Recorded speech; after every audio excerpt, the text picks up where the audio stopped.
I hope everybody can come experience the Flint Hills Discovery Center. There's so much to learn here, great opportunities, and we're always trying to evolve and add new things. So even if it's been a while since you've come, there's probably something new here. So come on in. Yeah. But seeing that project kind of come full circle, being a part of the design process of it, but then seeing it get completed, and then seeing the kids and how they spend hours in that area, and how they're learning and engaging, it's just truly inspiring. And that wouldn't be possible without every single donor that made it happen. What's going on, everybody? Kyle Powers here, Haven Real Estate Group at eXp Realty, here with another episode of Local Legends of the Flint Hills. I've got a very special guest here with me, Leslie White with the Flint Hills Discovery Center Foundation. She is the director here and has been here for about 5 years now. Leslie, let's kind of tell us about how you got here, right? You told me off camera that you were a local girl, decided to come back here and be here. So talk to us about that phase there. Yeah. So I grew up in Wamego, and I'm actually raising my family in Alma. And so when this position came open right at 5 years ago, I decided it was a perfect opportunity for me and my family. I used to bring my kids here. Well, I still do. I have a wide range of ages for my kids, and bringing them here really does give an opportunity. Even though we live in the Flint Hills, it teaches kids things from a wide perspective that they don't get, even though we live in Alma and they get to live in the Flint Hills every single day. And so I love being able to be a part of that, and kind of brainstorming new ideas that we can bring into the facility every single day. And so when I knew this opportunity was a possibility for me and my family, I wanted to jump on that opportunity. And from the foundation perspective, that means that I get to help raise the funds to create new opportunities, not only for the youth, but for all programs, adult through youth. And so I thought that was a wonderful opportunity. Yeah, no, that's awesome. And I mean, you get to live it every single day living in Alma, right? I do. And then you come to work with it too. I do. So for the people that don't know, me being one of them, right? What is the difference between the foundation and the Discovery Center? Yeah, so it is kind of hard to distinguish between the two, especially because the foundation is located inside of the Discovery Center. My office is directly on the third floor. So the foundation is the 501c3 of the Flint Hills Discovery Center. And so we are the nonprofit side of things. I am not a city employee. I am the only employee for the foundation, but that means that we're able to apply for certain funding that the city is not able to apply for. And so it opens up a variety of opportunities that we wouldn't be able to do if there was not a 501c3. And so that is the benefit of having a foundation, is just to help continue to grow the Flint Hills Discovery Center. Yeah, no, that's awesome. So with the foundation and in turn the Discovery Center, but what is your guys' mission here with the Discovery Center and the foundation? Yeah, truthfully, our biggest mission as the foundation is just to support in any way to help the Flint Hills Discovery Center succeed. So obviously, mostly that comes through financial support. So we are so grateful for all of our donors, any grants that we receive, any foundation support we receive, but any way that we can help support them, whether that is through youth programming, whether that's through projects, that's our goal as a foundation. Is we don't succeed unless the Discovery Center is succeeding. And so we are always looking for new opportunities through them to help them succeed. That's awesome. So Leslie, when somebody decides or wants to donate to the foundation and in support of the Discovery Center, where do the dollars go and how does that look for you guys? Yeah, so donors actually have several different options when they want to donate. So currently we have an outdoor classroom project that is going on. So donors are welcome to support to a direct cause just like that, or a direct project. They can also say that they want their funds to go directly to a certain education opportunity that we have going on. Or they can say that they want it to go to our endowment or our theater that is downstairs. So donors can be very specific about how they want their funds to be, given. Or they can say that they would like it to go just toward general funding for the foundation, because they understand that the foundation supports several things and initiatives through the Flint Hills Discovery Center. And so if they want us to make, wise choices with their donations, we also can do that for them.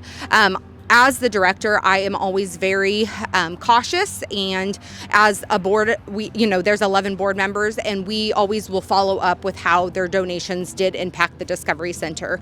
And so, once their donations is placed, if it is just a general donation, we always follow up and say, this helped us in so forth and so on. And so donors are always advised of how their funds are being spent, even if it is a general donation. But most often it is directly, they do a direct impact. So we do try to update them on what projects we have going, as far as any, projects, any educational activity opportunities and so forth. But of course, there's always something going on. Yeah. Yeah, and I think you guys do that. I mean, you change your exhibits quite a bit. I think right now it's building buddies or whatever. Mm-hmm. So, no, I love that. And I think that so many times the nonprofits get so stuck into, like, your money goes into a general fund and you have no idea. Like, is that chair mine, or did I donate that chair, or was it just for something else, right? And I think, so I love that you guys do at least have that constant communication with people there. So that's fantastic. Actually, a good transition to the fact of what would be an example of someone's donation that's been a big impact that you've really enjoyed, and really doesn't have to necessarily name the sponsor or whoever it was, but an example of something that's been a big one for you guys. Yeah, so I think the second floor renovation is actually always going to hold nearest and dearest to my heart. When I came on to the Flint Hills Discovery Center Foundation, that project was already kind of in full swing. And so it was the first project I got to do when I was here. And man, did I learn a lot. I came on, funding had already started, and I had to jump headfirst into it. But seeing that project kind of come full circle, being a part of the design process of it, but then seeing it get completed, and then seeing the kids and how they spend hours in that area, and how they're learning and engaging, it's just truly inspiring. And that wouldn't be possible without every single donor that made it happen. And so that's just always going to hold a special place in my heart. Sure. I do think that every project that's since happened, we help support every traveling exhibit. The foundation helps support that, and donors make that possible. We have helped with a Spark program, which means that the 15-passenger van that the foundation has supported, they go out now. The education department here, they go out into the Flint Hills and take our education programs to the classroom, because not all classrooms can come to us. Sure. That's just not possible anymore because of funding cuts. Yeah. And so the Spark program has started. That kind of holds another special place in my heart, because I think that kids need those educational programs. Sure. So there's several that I think are wonderful things that have been created, especially since I've been here, that I've been able to be a part of. But Prairie Playscape is just always going to be that one that I hold tight to. So I love that. I love that. You actually hit something, and I'm curious myself. So I'm sure that somebody else is, at least one other person, right? So the traveling exhibits that you guys have, how do you choose what you put in there, and how does that all work? That is a process. So again, the foundation is not 100% in charge of that. So that is more on the Discovery Center side of things, and that is more, the legal side of things, and the city have to get involved in that. But the foundation does help support those. I will tell you that starts 2 years before an exhibit actually enters this building. Wow. Traveling exhibits are really hard to find, and especially for the space that we have. So we do have a unique square footage.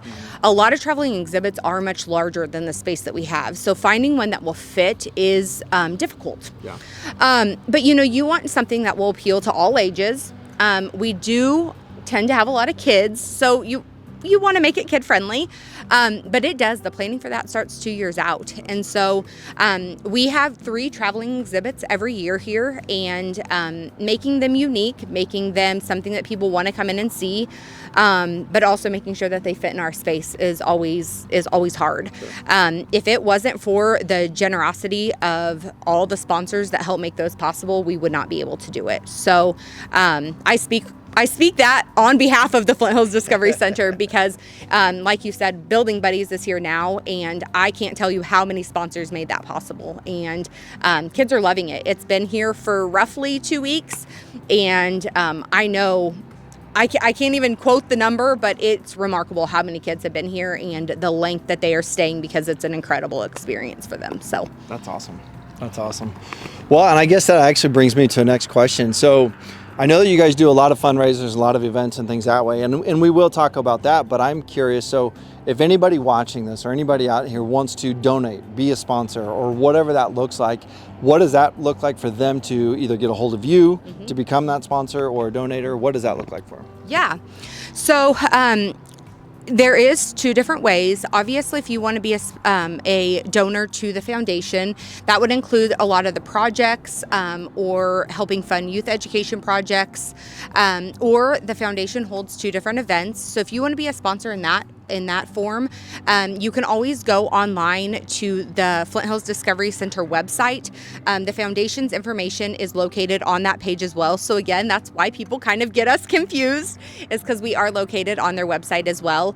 My information is located on there as well, so you can find my phone number and my email address. The foundation also has a Facebook page that you can get on and find all my information on as well. There is also sponsorship opportunities through the Discovery Center as well. So I never want to take all the fundraising opportunities, but it is the same form. You can always get a hold of the director of the Flint Hills Discovery Center. His name is Stephen Bridenstine, and there's opportunities in that form as well. So my email is fhdcfoundation1@gmail.com, and the foundation's phone number is 785-748-1275. Perfect. Sorry. Yeah, you're good. So, and I guess what I would tell you guys is if you're interested in sponsorships or donations or something that way, reach out to her on that end of it. That is her contact information. Her and I have been emailing back and forth quite a bit on that end of it. So, so Leslie, this actually is, so I want to know a little bit more about your guys' events. I know you just told me that before we jumped on camera, you've got an event coming up, and you said 2 or 3 events a year on that side of it. So I'd like to know a little bit more about those and what those are and what that looks like.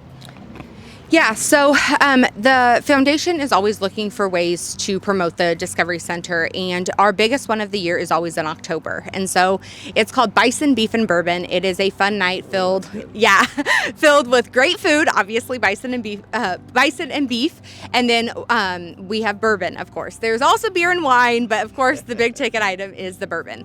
That night it's live entertainment. This year we are doing a cigar rolling demonstration where guests can learn how to do that. And then we do have a silent and live auction. At the end of the night, we always do have a Fund the Need then, and that is what is focused on the youth education programming.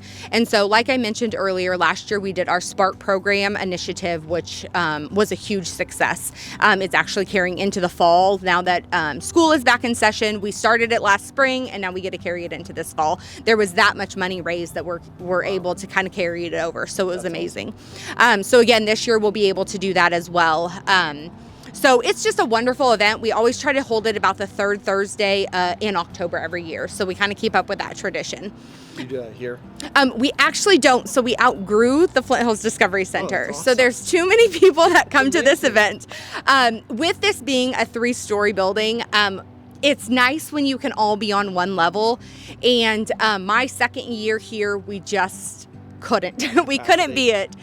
We couldn't do it here anymore. And so we actually hold it at the Stanley Stout Center. Okay. It's very fitting for our crowd. It's that Western vibe. Everybody can kind of, well, if you want to, I shouldn't say everybody, but if you want to, you can dress up in your cowboy boots and your Western attire and just really have a good night. And everybody loves trying new bourbon drinks. Sure, so I'll bet they do. It's a wonderful evening. So we would love to have it here. We hate that we can't have it here, but it's nice when you can mingle within everybody and not have to walk up and down stairs all night. But hey, good problem to have that it's too big that you can't have it here. So Exactly. Yes, yeah, we do. awesome. We do love that as well. Yeah, I'll bet you do. I'll bet. And then the other event that we have is in April, and that's more of a special event for us, I would say. The foundation started in April, and so we hold an event that really honors either an organization, a couple, or an individual that holds true to our mission, that believes in the Flint Hills, that believes in the ecosystem, and believes in our mission. Yeah. And so that event is an opportunity to recognize somebody who believes in the work that we're doing and also does that work themselves. Yeah. And so each year we honor, like I said, an individual, a couple, or an organization who is doing that as well.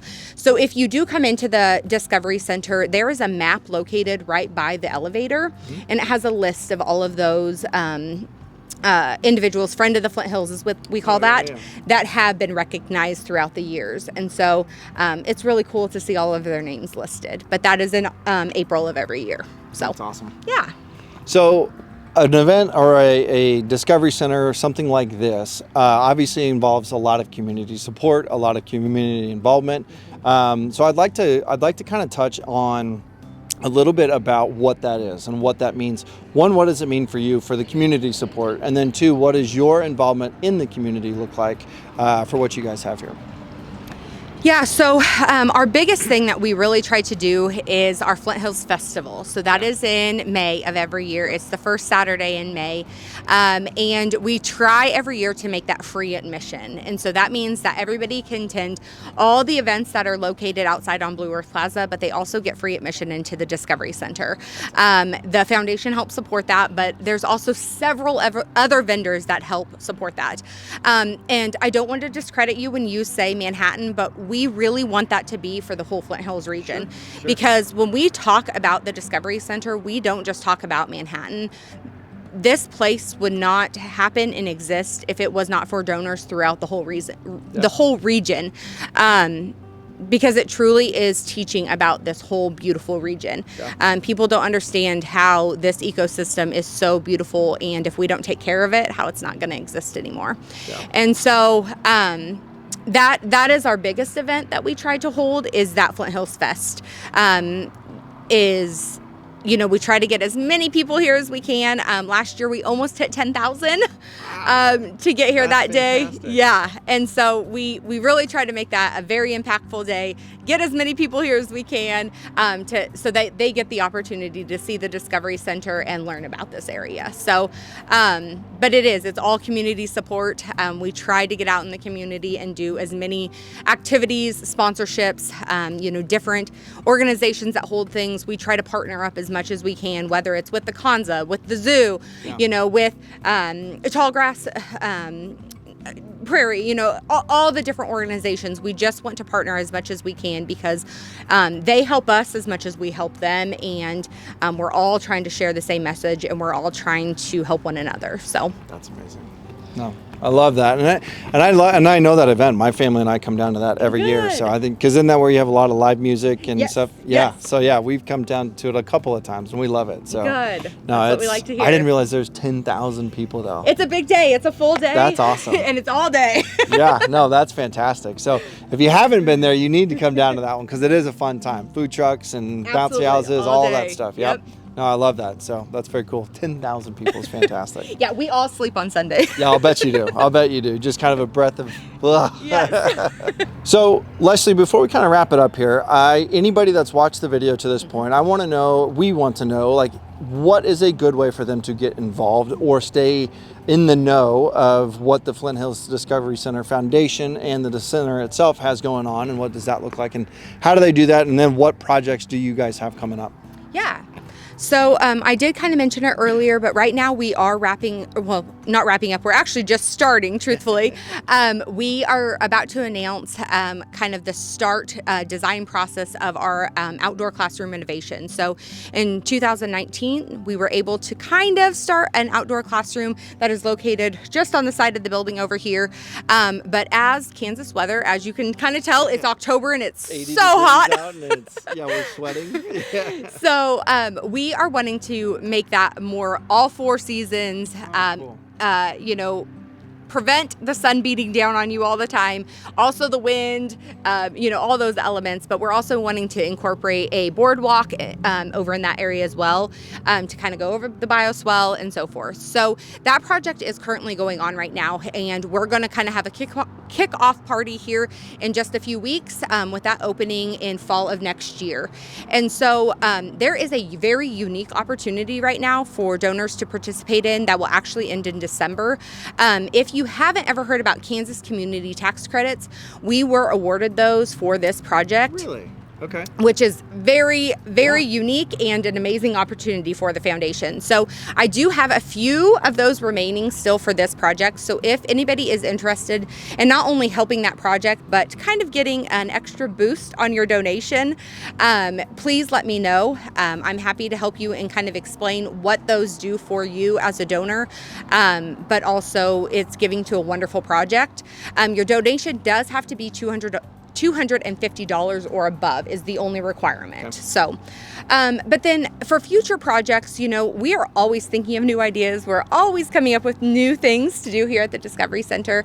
And so the best way to kind of stay in touch or informed is, yes, our Facebook page, but we also put out a bi-monthly newsletter. And so if you are interested, please give me a call or please email me. I just need either your email or your address, and that can either come to you digitally or in the mail.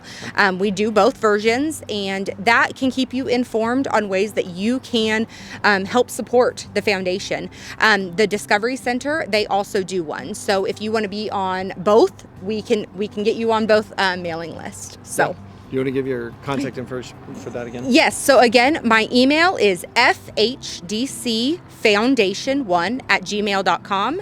And then my phone number is 785-748-1275. Perfect. So before we kind of wrap it up here, is there anything else you want to add to the video? Honestly, I thank you so much. This is a wonderful opportunity, and I really just hope everybody kind of learned a little about the foundation and our purpose, and I hope everybody can come experience the Flint Hills Discovery Center. There's so much to learn here, great opportunities, and we're always trying to evolve and add new things. So even if it's been a while since you've come, there's probably something new here. So come on in. Yeah, no, I love that. And of course, I'm glad we found time to meet today and kind of get some things taken care of. So again, thank you so much for joining me today. I really appreciate it. For you guys that are still watching, thank you so much for watching to this point. And please reach out to them, reach out to Leslie, reach out to the Discovery Center, come into the Discovery Center. Her office is on the 3rd floor. I know exactly where it is. I can tell you where it is. But no, seriously, come in, see what they're doing here, because they do. You guys always have a lot of fun stuff going on, a lot of new exhibits, a lot of that traveling stuff, and a lot of the changes that you continue to do here, and having the, what is it? It's the 4D, right? The theater. Immersive theater. Yeah. So having that theater is a actually really cool thing. My kids love that part of it. So we love hearing that. But yeah, so come in, see what the foundation's about. Go to their event. What was it? Bison Beef and Bourbon. There you go. That one's coming up at the end of October. So if you missed it, definitely put it on a calendar for next year, and then also be in there for April when they have their event for their recognizing their donors and things that way. So, but again, guys, thank you so much for watching to this point. If you do enjoy this content and you want to see more of it, go ahead and hit that subscribe button. Go and hit that little bell so you get notified of any future videos. And again, as always, please share this video with somebody that is interested in learning about the Discovery Center, interested in learning about what they do here and what the foundation is doing and what that looks like for their donors and everything there. I promise you will not be disappointed. And so thank you guys so much, and we'll see you next time.